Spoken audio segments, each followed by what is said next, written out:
Hello, Medea Benjamin.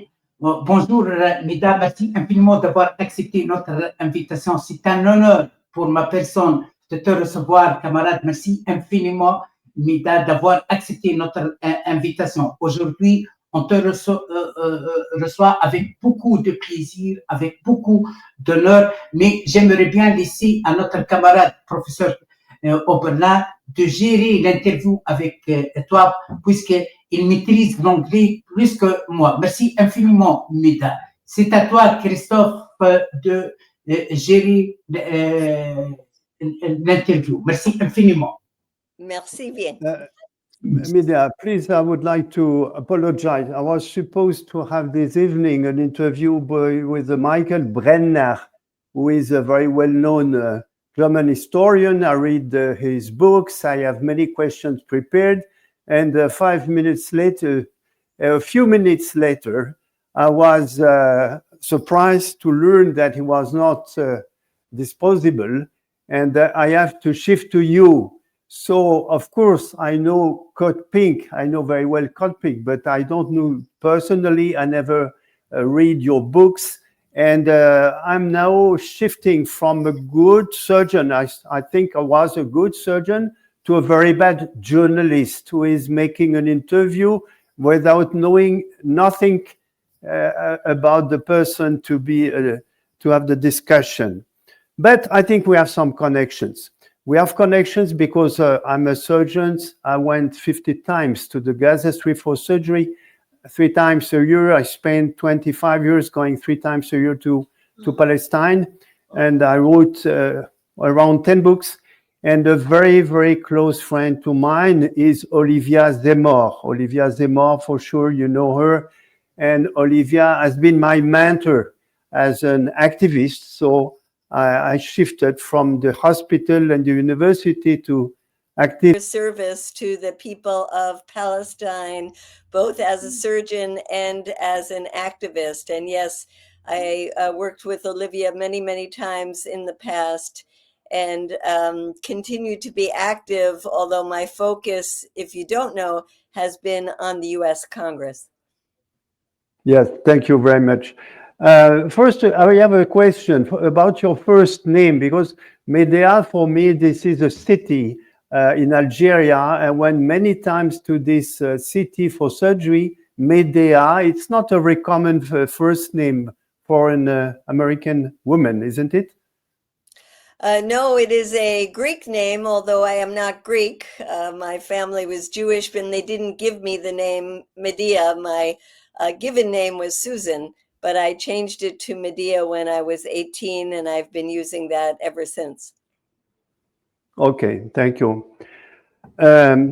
So for the people who are listening to us, I must state that you are the co-founder of CODEPINK. You were in opposition to U.S. military intervention during so many years and working in different fields.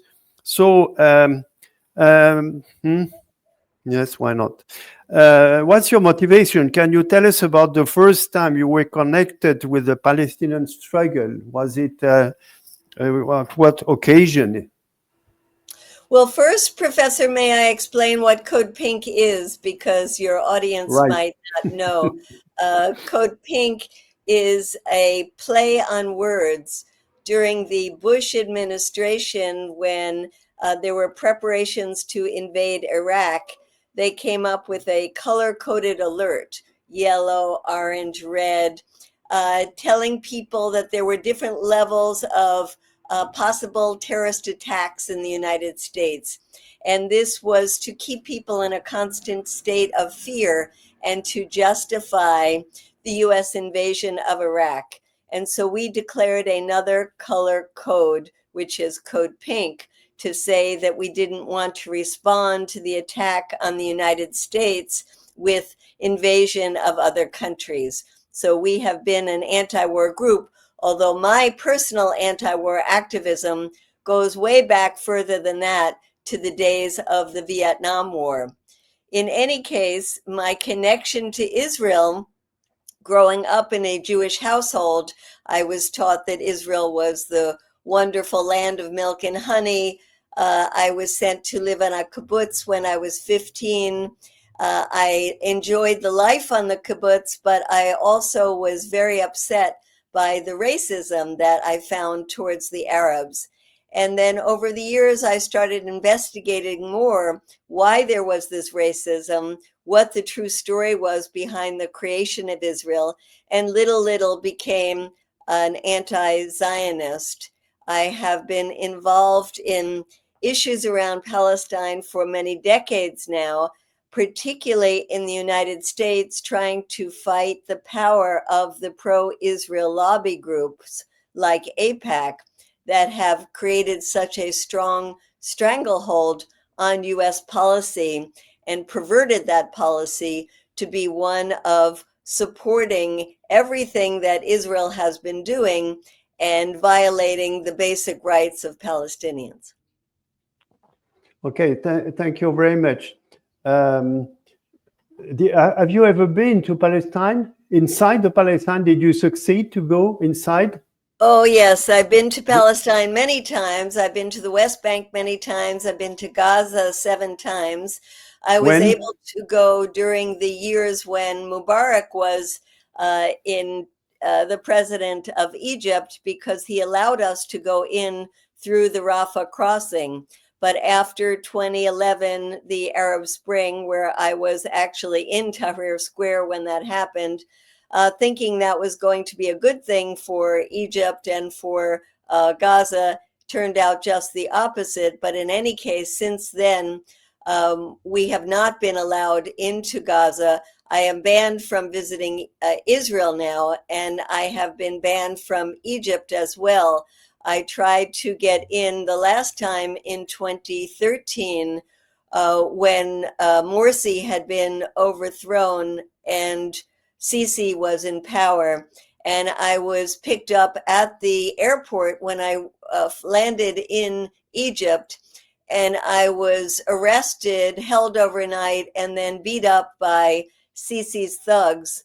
My arm has been dislocated. It's been had to get it operated on several times ever since. But unfortunately, I have not been able to return to Gaza or to the West Bank. Thank you. What you say, we have a very similar path, because I think we have around the same age. And I entered through Egypt, through inside the Gaza Strip. At the moment, there was the coup in Egypt, and we were unable to escape. And one of us spent time in a jail and so on. So we are very similar. The trajectory is very similar. So I would like you to speak about Egypt, because Egypt is very silent the last few months or the last 2 years. And do you think that Egypt is, on which side is working Egypt? Do you think that Egypt is able to face to Israel in case the population will be pushed inside the Sinai? Do you think they will react? Do you think they have weapons for that? What is your feeling, your perception, or your information about the political and military capacities of Egypt? I feel that Egypt is totally beholden to the United States. The U.S. is the largest donor to Egypt. Egypt gets over $1 billion. Its weapons coming from the United States. And so it has never been willing to stand up to the U.S. or stand up to Israel. Of course, it also, with General Sisi in power, he also feels or understands the level of support for Palestinians that exists among the Egyptian people. And that's the only thing that is stopping him from totally going ahead with Trump's original plan to move the people of Gaza into the Sinai. So I don't think they're going to allow that to happen. But I do think we should understand that Egypt cannot be trusted, that Egypt is no friend of the Palestinians, and that while President Sisi is in power, Egypt will not listen to the clamor of the Egyptian people. And we even see it now, where after the ceasefire has been signed and Egypt, the Rafah border is supposed to be open, but we see that Israel still controls the Rafah border. Israel still decides what trucks will come in, what trucks will not come in. And Egypt is not even able to stand up to say that the ceasefire agreement must be upheld and that the Rafah border must be opened. Yes, but some information came up that Egypt acquired recently from China weapons, missiles from China. Yes, I think Egypt has somewhat diversified where it's getting its weapons, but it still is so dependent on the United States. And we have seen how embarrassing it was even in Sharm el-Sheikh when Egypt was supposed to be a co-host, was barely present. A press conference where Trump was totally in control and had to turn to Sisi to ask him if he wanted to say anything. I think that was just symbolic of how subservient Egypt is to the U.S. There is some pushback from the Muslim countries in general, and the ceasefire would never have happened if Trump had not met with the Muslim countries on the sidelines of the United Nations, and Egypt was a part of that. And so I think there is a little bit of strength coming from the other countries, the Muslim countries like Turkey, like Qatar, and Egypt is part of that. So in that sense, Egypt does have a little bit more of a group to fall back on for some support. But as I said, I don't think that we can expect Egypt to go against the wishes of the United States. Mm-hmm. Yes, I would like now to speak about the current situation of the negotiators. The negotiators on the Palestinian side, they are in a very difficult position because they want a ceasefire, and to ensure a ceasefire, you need military support. And there is a paradox, that's to say, they have to ask a military support to the state who was oppressing it, like a United States. So do you think that in the future, another military support could ensure the ceasefire? And I speak about the states who have this capacity in this area in the Middle East, and especially of Iran. Do you think that Iran could be able to ensure a long-term ceasefire? I don't think Iran is in a position to do that. I think Iran is trying to make sure that Israel does not attack it again, that the United States doesn't support Israel in that attack again. I think Iran is more concerned about its internal affairs and retaining its sovereignty. I think we should look more towards countries like Turkey that have a strong military, that have been part of the negotiations, that could potentially play that kind of a role. And other countries have talked about sending forces in as well. Qatar, Pakistan, Indonesia. I think there could be a group of forces coming from Muslim countries that could play a positive role if Israel would allow that to happen, if the U.S. would push Israel to allow that to happen. Yes. Did you listen to the recent interview by Moussa Abu Marzouk? At the moment, the negotiator was moving to go to Egypt, to go to Sharm el-Sheikh. Moussa Abu Marzouk, just before the signature of the agreement, gave a long interview explaining the strategy, the double strategy of the movement for the future. Do you listen to it? No, I did not. Okay. the aim of his presentation was to say there are two things to be solved.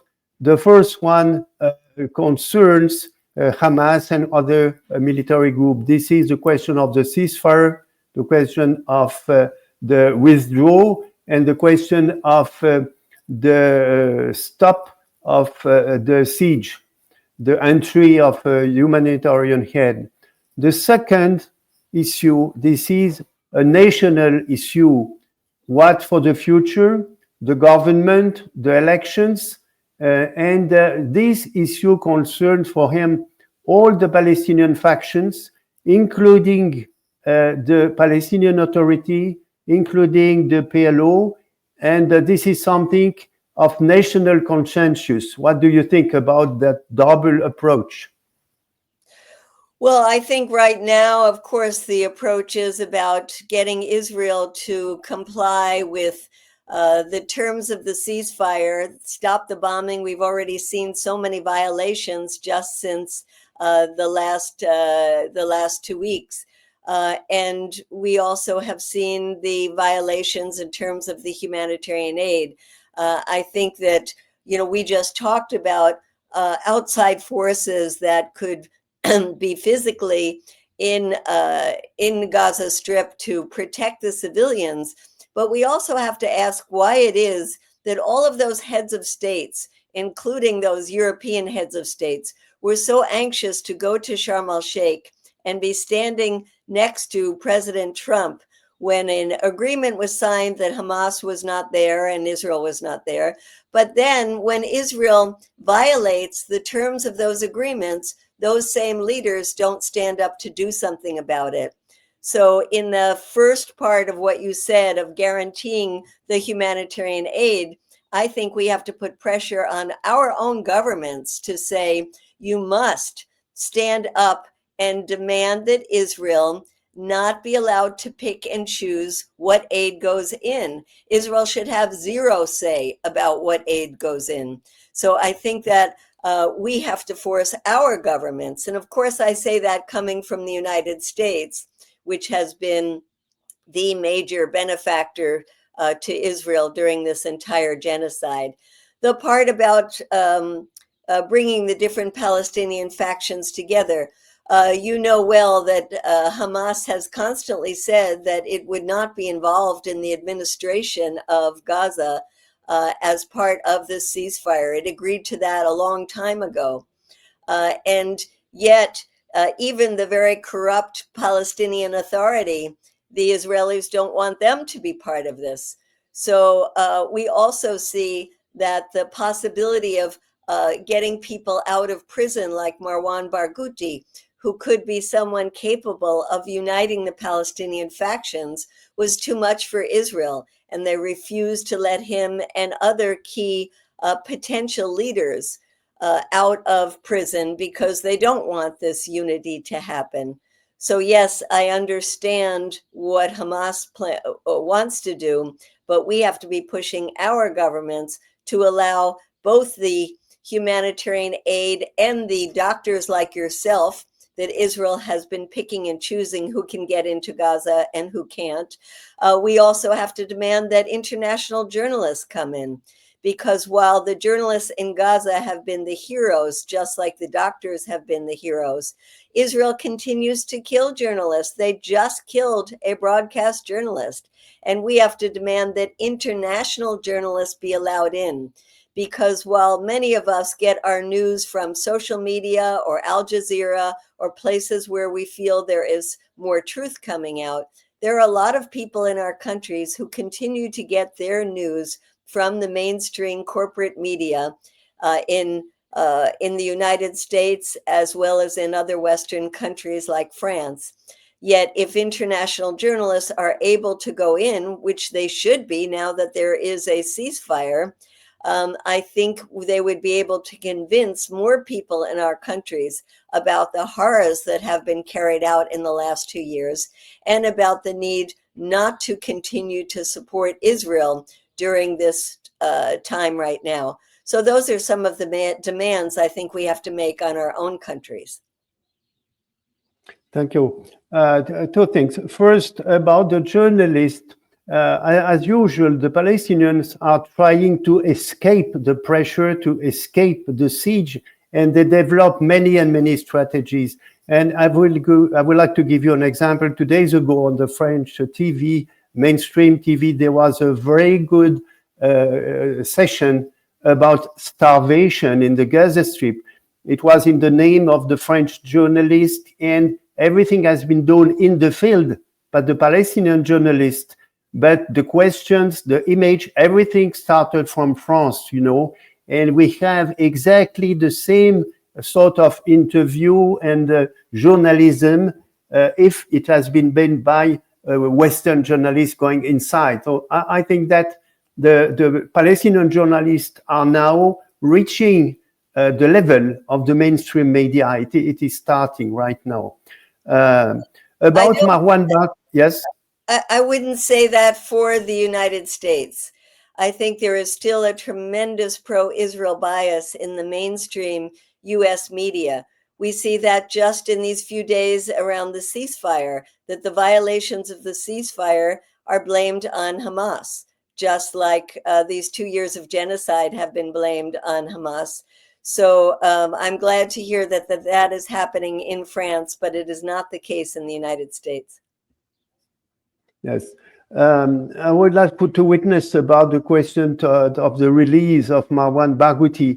I wrote a book about the swap deal in 2011, and I had the witness of Mahmoud Zahar, who was the leader of the responsible for the negotiation of the Palestinian side, and he told me many times that they spent days and days to obtain the liberation of Marwan Barghouti. It has been refused. And it is very clear that Hamas is in favor, is claiming it, yelling it, in favor him to be released. But for them is, of course, the guy who is able to unify and in the same time to put the Palestinian Authority on the side. It would be probably the best situation if he was released, and the Israelis are conscious about that. But how long, we don't know. I would like to tell you something, especially regarding to France, because now we are in a country with a lot of oppression of the activists, and in the same time we have a government who doesn't respecting the law. For instance, Mr. Netanyahu was flight over France many times. He was not arrested despite a arrest warrant as being delivered by the ICC. What do you think as activists, what do you think we could do in France to push our president to capture Netanyahu or to stop the immunity he has delivered to him? Well, I can't tell you what to do in France because you are more active than we are in the United States in terms of large demonstrations and in terms of getting the unions involved and the kind of, I mean, your government is very weak right now, so it's a good time to step up the pressure against Macron. But we have in the US a very different situation, but changing one that I would like to explain if this is a good time to do that. Yes, you can. So I feel in the United States, you and I have been involved in this issue for decades. And in the beginning, we saw that the pro-Israel lobby groups really were so strong. I remember that every year, group like AIPAC would have meetings in Washington, D.C., where they would bring 10,000 people together and where they would have complete control in both the Democratic and the Republican parties. That has changed significantly. And we've seen in the last months, not only are people who are running for office saying as a positive point that they will not take any AIPAC money, but we see members of Congress that are already in Congress who are now saying they won't take that money. There just this week, a person who is a congressman from Massachusetts and is running for the Senate said that he will give back the money he has already taken from AIPAC. And I think that is because we have managed to create this scenario where people are starting to understand that pro-Israel money from groups like AIPAC is really blood money. And that is a reflection of the major change in public opinion in the United States. I have not seen this in my lifetime, where now the majority of Americans are opposed to what Israel is doing. The majority of Americans are opposed to continued unconditional U.S. support to Israel. So we are making some headway. It is agonizingly slow, but it is nonetheless a change that is happening within the U.S. And we are demanding that more and more of our elected officials come out saying that they will oppose sending more bombs to Israel. So we have a long road to go, but you are catching me just at a time before I run off to Congress, because we are doing this every single day, where we go knocking on their doors and asking them why they continue to support a genocidal regime. And I also want to say, while there are more Democrats right now who oppose sending weapons, there are some Republicans who are starting to change as well. And the Republican base, millions of Republicans, are questioning why, if their leaders keep saying America first, why they are sending billions of our tax dollars to a country that has a better healthcare system than we have in the United States, better pension funds that we have in the United States, and free college education that we don't have in the United States. So there is a lot of questioning among American citizens, including Republicans, and especially among young people. And that is the only light in this darkness I see in U.S. foreign policy, that the younger generation does not support what Israel is doing, and they are beginning to have an influence. You might have heard about the elections for the largest city in the United States, New York City, which has the largest number of Jews after Tel Aviv in the entire world, and that we are about to see very soon the election of a mayor who is pro-Palestinian. And this is creating chaos among the old guard of the Democratic Party as well as Republicans, who have a hard time recognizing that this is the new wave of the future in this country. And that is something that is positive for the future of not only the internal domestic issues in the United States, but our foreign policy and our support for Israel. And do you think that within 2 years for the next election of the president, you think that Palestine and Middle East will be a question and a part of the discussion? It's very hard to predict. That is now 3 years from now, but next year we will have what we call midterm congressional elections. And I think the issue of Palestine will figure into that. Normally, Americans vote on the basis of three things: the economy, the economy, the economy. That's what they care about, their own economic situation. But there is a small minority for whom the issue of Palestine has become a key issue. And many of those, as I said, are younger Americans. And so I think we will see very interesting races play out in different parts of the country, where the issue of Palestine will be a factor that could determine who wins and who loses. When it comes to the presidential elections, I think we have to wait and see how things go in the next year. Okay, thank you. I would like to ask you about what is the perception of Hamas in United States.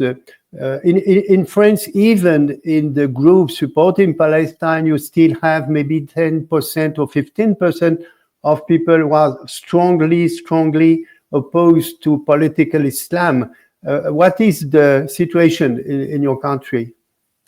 I think it is similar, and I think we here in the United States are facing a lot of repression as people are in France, and so are afraid to talk about their positions.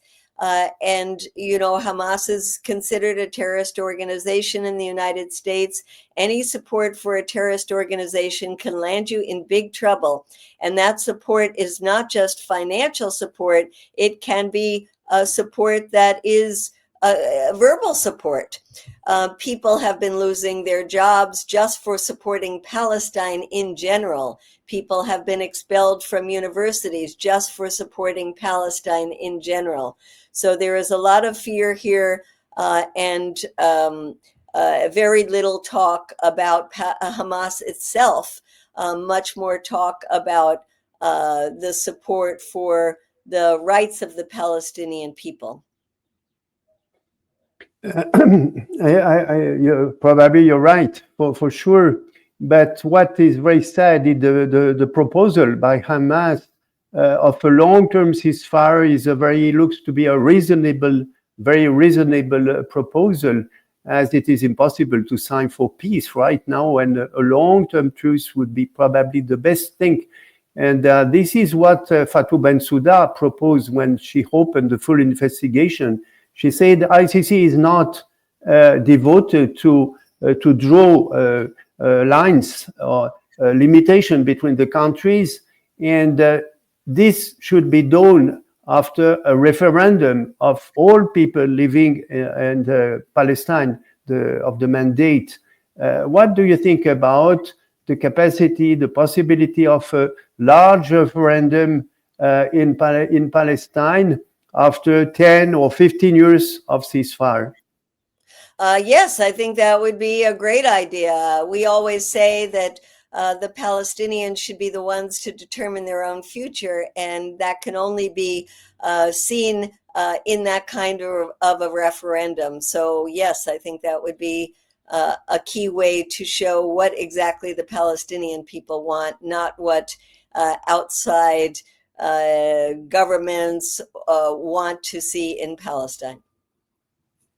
And this is the position of Iran too. It was published only a few weeks ago, a book, the name is Palestine Referendum. It was published in Baghdad, in the book Foire. Yes, there was an event there. And what do you think about the interesting all the countries of the Middle East, including Iran?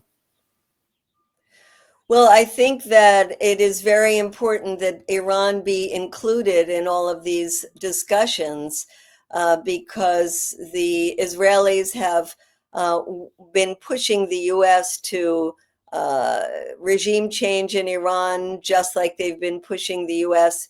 In other interventions, including the disastrous intervention in Iraq. So I think it's a positive thing that Iran is being incorporated into the discussions that Muslim countries are having. We had a chance, a group of us, to meet with the president of Iran just a few weeks ago when he was here visiting the United Nations. And we thought it was very important that groups from the U.S., including a number of think tanks, a number of journalists, had a chance to hear the position of the Iranians directly from them, which is something we rarely get a chance to do here in the United States. Yes. So for the short term, what do you think about, is it realistic for you for Trump's plan and European plan to support the idea of disarming Hamas? Do you think it is realistic?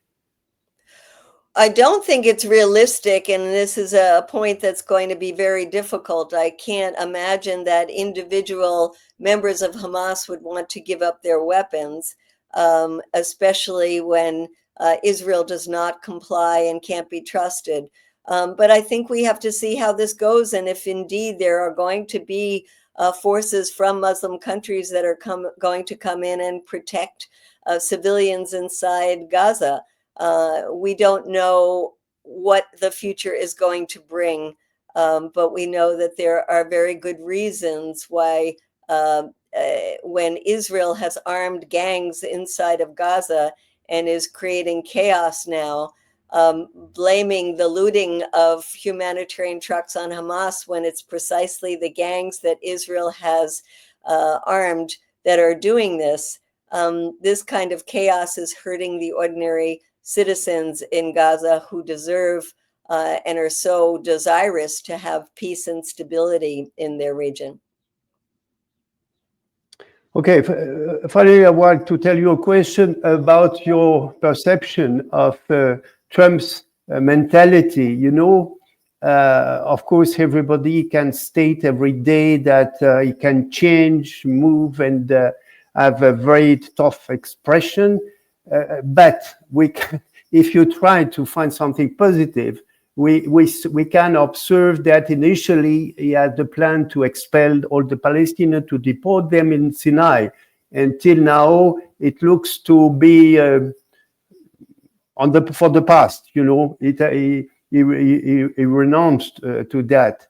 After that, he explained he will build a big Riviera. Now it's not up to date. So that means that after 2 years, we are sure that the Palestinians of Gaza will stay there, the place they are. They will not be eradicated. The genocide will stop, we hope. So this is something which is acquired, and there will be no expellation, no deportation of the Palestinians from the West Bank outside. So it looks to be sure.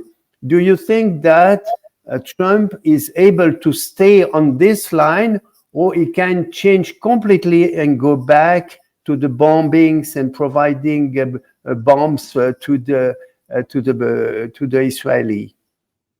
I think Trump changes every day. One day we hear that he thinks Hamas is really wanting peace and sticking to the agreement, and the next day he says that he's ready to go in and disarm Hamas. The U.S. One day he thinks Israel is sticking to the agreement, and next day he is saying that Israel better stop violating. We don't know from one day to the next where Trump is, what he agrees. As you said, his originally idea of the Riviera in the Middle East, of the great real estate, and the fact that his son-in-law, Jared Kushner, is intimately involved in the negotiations right now. And we know that his interest is one of making money in Gaza. So it's very hard to know which way this is going, except there is the pressure coming from other countries, and particularly other Muslim countries, to stop this crazy idea. Even the idea of putting Tony Blair on this board of peace has been met with a lot of opposition, and hopefully that will be something that Trump can discard. So I think as we conclude this interview, and I thank you for the time, I just want to say that I think we all know that this is a critical moment to keep up the grassroots pressure, that it is the pressure from people on the streets, from the dock workers, from the boycott, divestment, and sanctions movement, from the pressure we put on our elected officials, that's going to be key in which way this goes, for the sake of the Palestinian people who have suffered so much, not only in the last 2 years, but in the last 100 years. I hope that we cannot turn our backs, that people don't think, aha, there is a ceasefire, I can go back to doing other activities. No, this is precisely the time when we have to be extremely vocal, effective, and loud in our opposition to Israel's policies. Thank you very much, Medea. It's very kind of you. It's important for us to listen to you and to have more and more enthusiasm to go on. It's very, very necessary, especially right now. Thank you very much. We wish you the best. And thank you in the name of Hope and Dignity TV. Thanks so much. And please apologize for the improvisation. No, you were Merci great. infiniment, merci infiniment, professeur Oberlin. Merci infiniment, Medea, d'avoir accepté notre invitation. C'est un honneur de te recevoir. Mille merci pour tout ce que vous avez fait, pour tout ce que vous faites dans le cadre de votre organisation, pour votre engagement, pour l'humanité, pour les Palestiniens. Vous étiez toujours une militante acharnée des droits de l'homme. Merci infiniment et à bientôt. A bientôt. Merci.